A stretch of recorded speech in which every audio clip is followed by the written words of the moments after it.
In the heart of Los Angeles, amidst the rolling hills of Los Feliz, stands a house frozen in time. A house that has witnessed a horror so unimaginable, its echoes still reverberate through the decades. Known as the Los Feliz Murder House, this place holds a dark secret, a secret that has kept the property uninhabited for over 60 years. December 6, 1959, started like any other night in the quiet neighborhood, but by morning, it would be forever stained by blood and tragedy.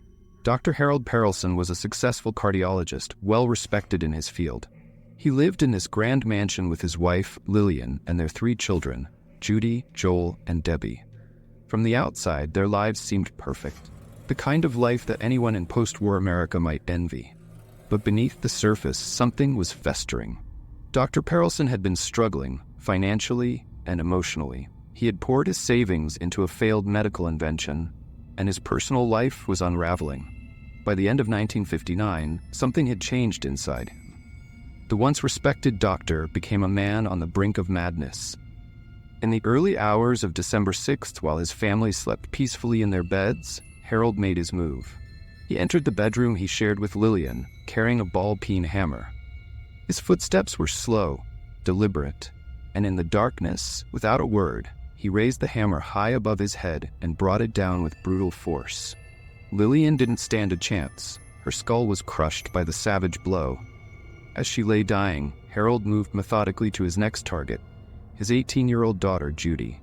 But Judy, perhaps awakened by some sixth sense, caught her father just as he stood over her bed, the hammer still stained with her mother's blood. Judy's voice. "What are you doing, Daddy?" In that moment, something seemed to snap in Harold. His murderous trance was broken. He simply told his daughter to go back to sleep. But Judy wasn't fooled. She bolted from the room, screaming for help. In a panic, Harold turned his attention back to himself. He downed a lethal dose of Nembutal, a powerful barbiturate, and lay down to die. Outside, Judy's screams pierced the quiet neighborhood. Neighbors rushed to her aid and called the police.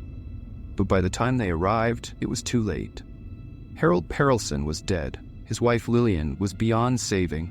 The children, though traumatized, survived. The police were left to piece together what had driven this once gentle man to such violence. Was it financial ruin, a breakdown of his mental health, or something darker, something no one could explain? What makes this house even more unsettling is what happened, or rather didn't happen, afterward. For reasons unknown, the house was never truly lived in again. It remained frozen in time. The Perelsons' possessions, books, clothes, even half-decorated Christmas trees, were left exactly as they were on that night of horror.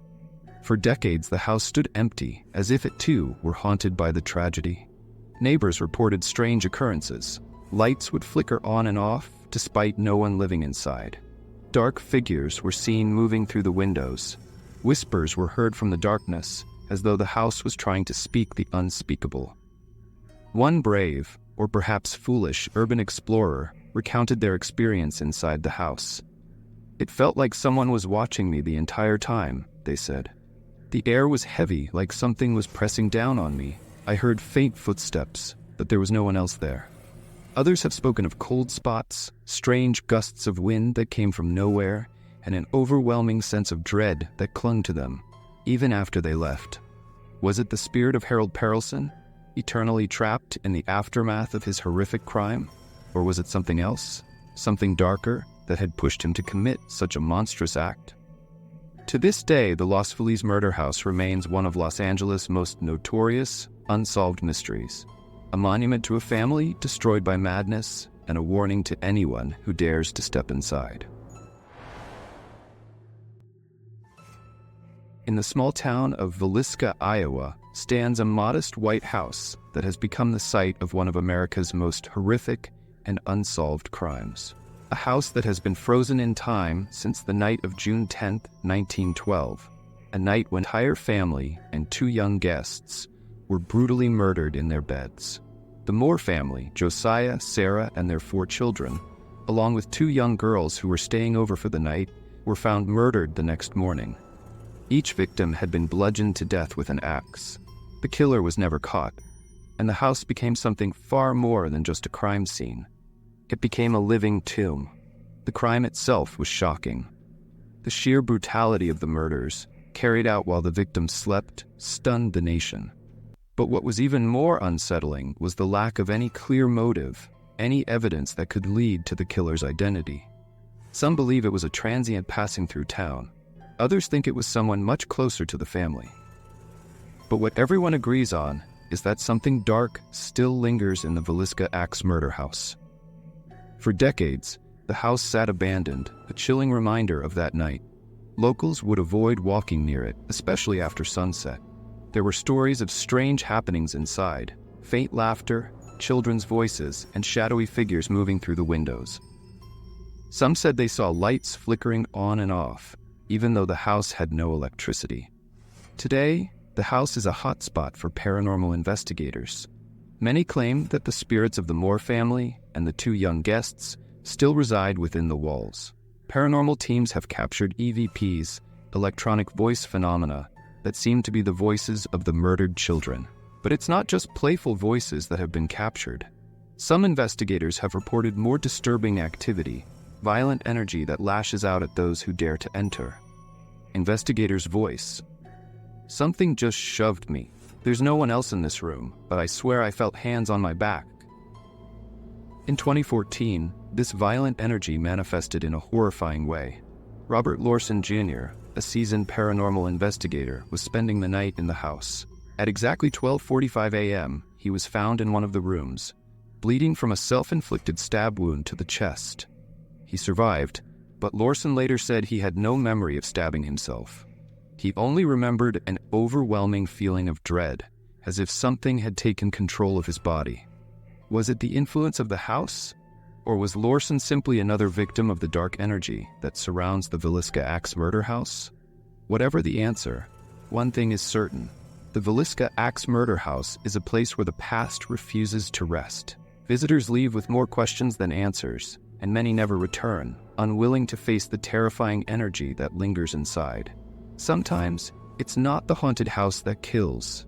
It's the darkness lurking inside. Whether you believe in the paranormal or not, these mysterious deaths leave behind questions that will never be answered. And perhaps, that's the scariest part of all.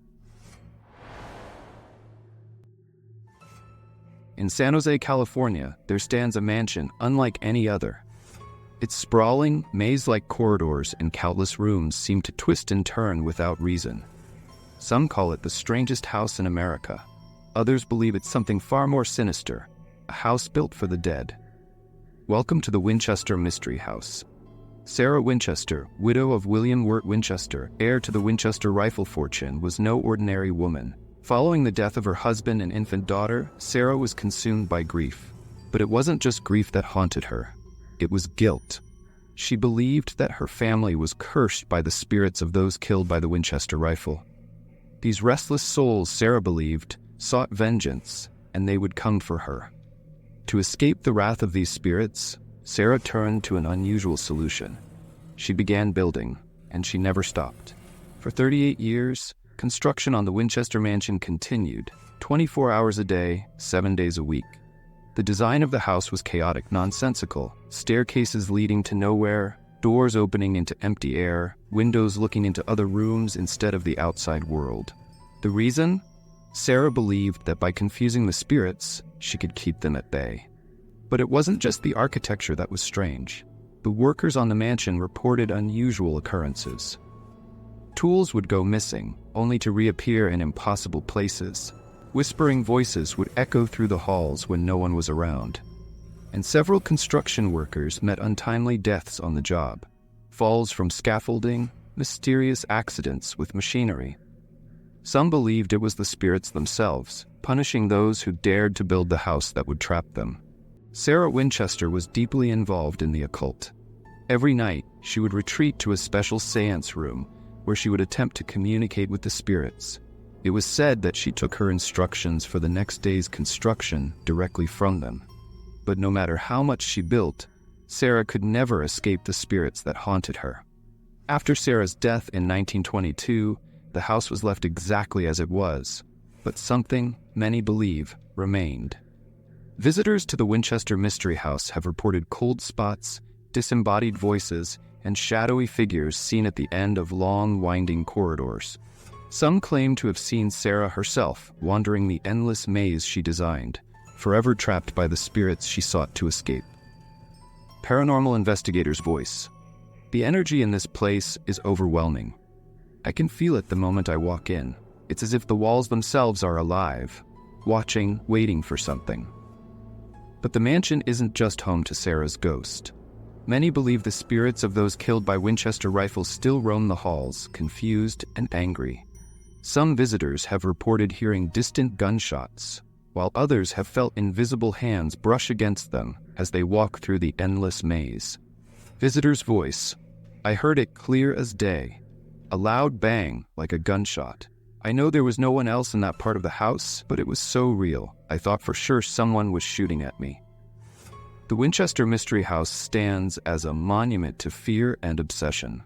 Sarah Winchester believed she could build her way out of her fate, but in the end, she became a prisoner of her own creation.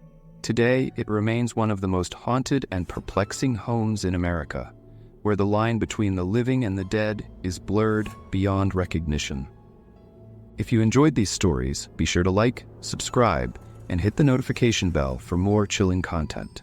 Thanks for watching, and stay tuned for the next adventure.